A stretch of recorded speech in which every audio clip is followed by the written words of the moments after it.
En este fin de semana ocurrió un evento que plasma algo que yo les comenté en días pasados por experiencia propia, que a veces la gente no toma en cuenta, y es el hecho de que la vida te cambia en fracción de segundos en función de digamos, tu comportamiento y en cierta manera, esa capacidad que todos tenemos de arriesgar el todo por el todo. Y esto tengo que decirlo referente al el evento que ocasionó la muerte de un comunicador, el comunicador Duncan, que murió fue a la luz de una especie de conflicto con el exdirector de la Dirección Nacional de Control de Drogas, el señor Félix Alburquerque Comprés. ¿Cómo ocurrieron los hechos? Porque vi también a la hermana de Manuel Duncan, fallecido hoy, pues quejarse por la calificación jurídica que le han dado a los hechos puestos en causa. Hay que recordar que el viernes, cuando salió la información, nosotros no teníamos ni la identidad ni las circunstancias en las cuales ocurrieron. ¿Cuál es la situación jurídica? ¿Cuál es el camino que van a emplear cada una de las partes involucradas en el proceso?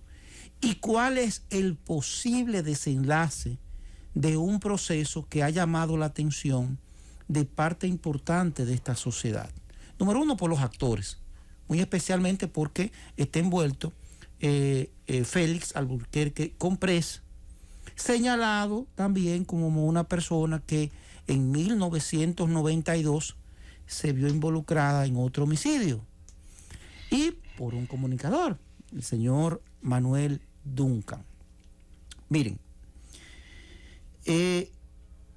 siempre he hecho constar que la tipificación, es decir, cuando hablo de tipificación hablo de la descripción de una conducta antijurídica atípica que está contemplada por la ley, castigada a penas de cárcel o a multa, pues está debidamente descrita, y esos hechos que son puestos en causa deben encajar perfectamente ahí.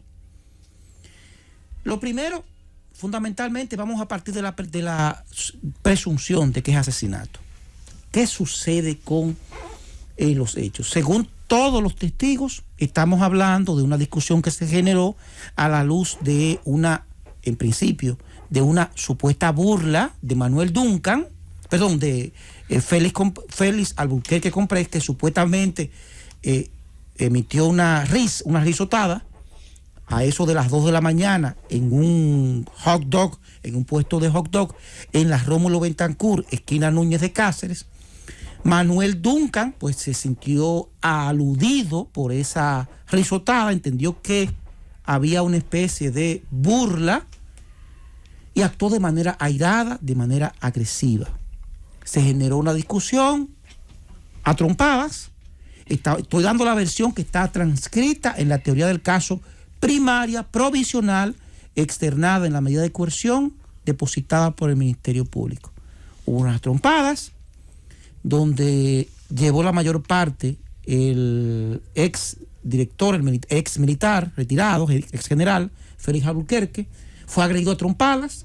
La seguridad del local los logró separar, pero luego de que haya sido golpeado de manera fuerte el general.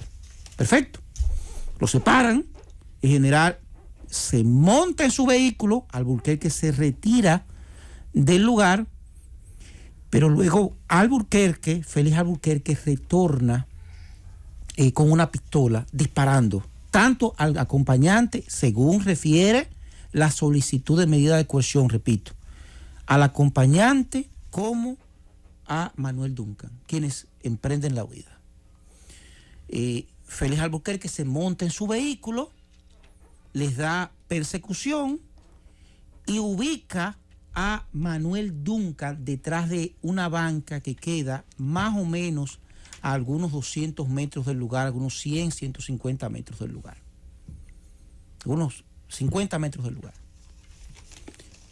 Albuquerque está, Duncan está escondido, asustado, porque evidentemente cuando tú ves que estás desarmado y ves a una persona armada disparando a quien tú lo has agredido, tú tienes que evidentemente estar preocupado por tu integridad física. Está detrás, el general entra, Albuquerque intenta abordarlo para quitarle el arma y proteger su vida, y en esas circunstancias Albuquerque se voltea, le dispara en el pecho con un arma de fuego, presumiblemente calibre 45, arma que es fatal, arma que es devastadora en el cuerpo humano. Duncan cae al suelo, Albuquerque viene y comienza a retirarse, se voltea y hace un último disparo al cuerpo inerte, ya en el suelo, de Manuel Duncan. Hasta ahí estamos perfectos.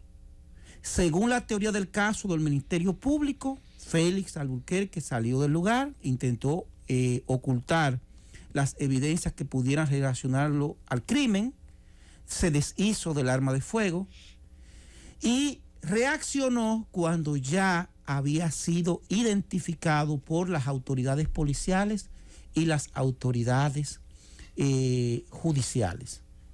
Y es en esas circunstancias que él viene, concede una entrevista, admite ser la persona que realizó los disparos, pero sobre la base de que lo hizo bajo la furia de haber sido agredido.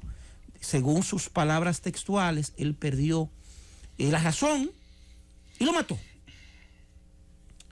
Hubo asesinato en ese caso. Miren, yo tengo que decirle a la persona, a la hermana de Manuel Duncan, que comprendo perfectamente su dolor, pero tenemos que ser objetivos. Si usted quiere, vamos a la justicia, vamos a pisar la justicia, tenemos que ser objetivos. Ahí no hay asesinato. El asesinato requiere obligatoriamente la existencia de la premeditación y acechanza. Y la premeditación está definida, y lo voy a leer de manera textual, porque quiero ser bastante objetivo. Yo trato de ser respetuoso, soy respetuoso del dolor ajeno, más el dolor de una familia que ha perdido a un ser querido. Dice la doctrina y la jurisprudencia: la premeditación es el designio formado antes de la acción, de atentar contra la vida de un individuo determinado o en contra de aquel a quien se halle o se encuentre, sea quien fuera. Eso lo dice el artículo 297. La premeditación implica la meditación fría, reflexiva de cometer el homicidio. Es decir, para eso implicaba que el señor Comprés, de manera previa, planificara, primero conociera a Manuel Duncan, y según lo que hemos escuchado, la información que tenemos, no se conocía. Que supiera que estaba en ese lugar, acechanza, que es la ubicación más o menos de los lugares donde está. Lo esperara y ahí decidiera preparar todos y cada uno de esos elementos. Lo cual no ocurrió en el caso de la especie. No hubo ni premeditación ni acechanza. Descartamos el asesinato. Pero ocurre el problema. Existe, que te van a alegar, la excusa legal de la provocación. ¡No! La excusa legal de la provocación, que está tipificada en el Código Penal, contempla y requiere, señores, recuérdenlo bien, que el homicidio, golpes y heridas ocasionados como consecuencia de una agresión inmediata. Es decir, en este caso no estamos en presencia de la inmediación, de que el homicidio ocurrió como consecuencia inmediata, simultánea de la agresión de que fue supuestamente el señor Albuquerque. Por vía de consecuencia, eso se descarta. ¿Cuáles son las implicaciones y por qué la defensa, la teoría de la defensa del caso se va a concentrar sobre esa base? Porque la ley consagra una reducción considerable. Si es de 30 años, estamos hablando de 6 meses a 2 años. Si se aplica la excusa legal de la provocación, Si es de 3 a 20 años, homicidio voluntario, estamos hablando de 3 meses a 1 año. Pero eso no se aplica porque simplemente hubo reflexión, hubo persecución, hubo la intención y el tiempo necesario para que ese agente reflexionara, pensara la gravedad de la situación, porque hay que recordar que en materia penal el castigo tiene que ser proporcional, recuérdenlo bien, a la responsabilidad penal. Responsabilidad penal que es reducida si tú estás bajo el influjo de una furia como consecuencia de una agresión inmediata, lo cual no ocurre en el caso de la especie. Me podrán decir con aparente lógica, bueno, pero entonces él se queda como homicidio simple. Homicidio de 3 a 20 años agravado. ¿Por qué? Señores, porque una infracción, y en este punto es importante que lo tomemos en cuenta, un crimen seguido de otro crimen, un homicidio seguido de manera simultánea por otro crimen, es condenado con 30 años de cárcel. Y en este caso tenemos homicidio acompañado de manera concomitante, de manera inmediata, por el crimen de tenencia ilegal de arma de fuego, que en principio tiene que ser la teoría del caso del Ministerio Público, que debe ser demostrada por la certificación del